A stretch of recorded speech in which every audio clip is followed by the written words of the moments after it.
What is up, my friends? Jesse with Just Man Sports Cards. Today, we're going to go over some thoughts on what I've been buying during the bull market right now. Jordan and the Bulls. I think most people are asking, is the market too hot? Should I be selling? What should I be buying? What should I be collecting? All good questions. And something I think about, if you watch the channel for a long time, is rarity over popularity. I made this video 2 years ago. 339 people watched it. I did a breakdown of Michael Jordan 1995 Stadium Club Warp Speed. I should have maybe titled that different because the Warp Speed is actually on the right, and then the High Risers is on the left. And at the time, I basically broke down in the video. It's fairly short, 8 minutes. If you want to do the deep dive into it and watch it, I'm giving you the title, so you can just search that title and go watch it. And basically, I stated that they're both beautiful cards. I did box breakdown, how you could pull them, all the 9 yards, revealing my thoughts. But the big thing is in here, it might be a little hard to see from your screen, but I'll pull it up on a different screen here, is the pop report is close to 3 times for the warp speed. And then the high riser is even cheaper. So it's like, would you want to own the cheaper, rarer shiny card or the more expensive, higher population card? And I said for myself all day long that I own both, or versions of them. I did the PSA 9. So was I right in my hypothesis of how I collect? And the short answer is no, but not really. So if you would have bought roughly 2 years ago, exactly today, you would have done better buying the warp speed and selling the warp speed right now. The warp speed's just gone bonkers, 1675. It's pretty nutty because there's 223 of these. But maybe this is still cheap. I've always thought Jordan stuff is cheap compared to, say, Jordan Love cards. There's Jordan Love downtown cards that go for more than these two cards. So this is kind of the crazy thing, and I think it's the warp speed is, if you hold it in hand, it's a cool card, but if you hold the high riser in hand, it's a cool card too. The kicker is just there's a huge difference in population. And over the 2 years, 20 cards have been added to the PSA 9 pop report. And in 2 years, there's been 50. So I think just more people know about the warp speed, and the warp speed's talked about a lot more.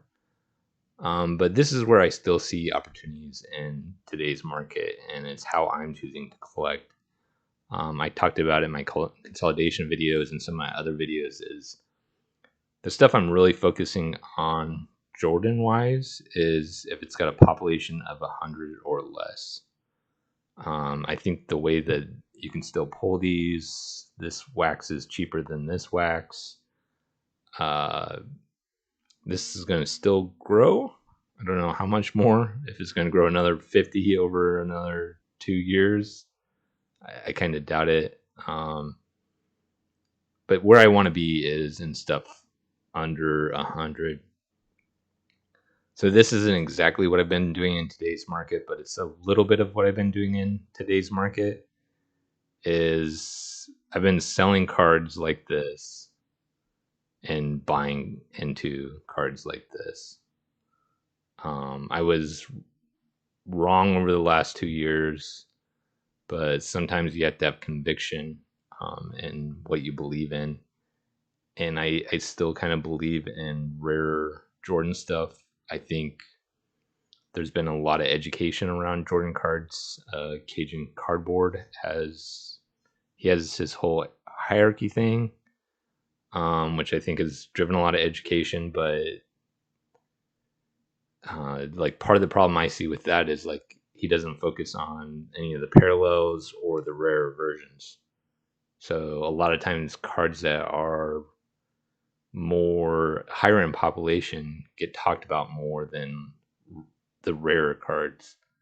So I think for the true OG collectors that are willing to put in the time, there's still plenty of opportunities to find the rarer cards that are just as good as looking. That you, I mean, that's how much less money? It's 500, 600 less bucks. So that's where I'm at, and that's what I'm doing. I'm not gonna tell you the exact cards, but I've sold some cards that I think have gotten high. I've sold actually quite a bit of Jordan cards over the last 45 days, but I've been buying a lot of Jordan cards, so I've just been kind of reshuffling my deck. I find this a good opportunity to do that, and some of these cards like this that I'm interested in, they've run a lot. So is 1100 the right price for a PSA 9 for a high riser? I feel more confident in saying yes on that because there's only 84. So, I mean, you only need 84 people to hold. Where on the warp speed, you need 223 people to hold for this price not to come down. But then if the demand on this is triple, and then that's just how supply and demand works. Anyways, that's my recent thoughts. Wanted to get something out there, just stating that do your homework. There's plenty of opportunities in different cards. Some other stuff that I'll actually post on my Instagram page this weekend. A Jordan that I picked up that's super rare, that I paid at the going market rate right now. It's higher than it was, but I still believe in the card and the card at that price. And then I've also been taking this time to research areas of the hobby that I don't really know that much about. I've talked a little bit about it before, but I've been researching more.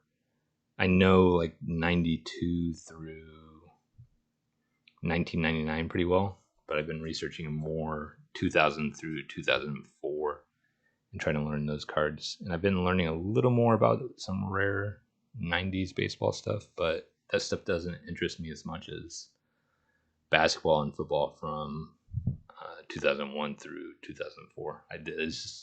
I'm learning that's where my interest is, is right now. So I have a card show in 2 to 3 weeks. I have 2 big ones in the next 45 days. So I'm pretty excited about that. I'll show the videos.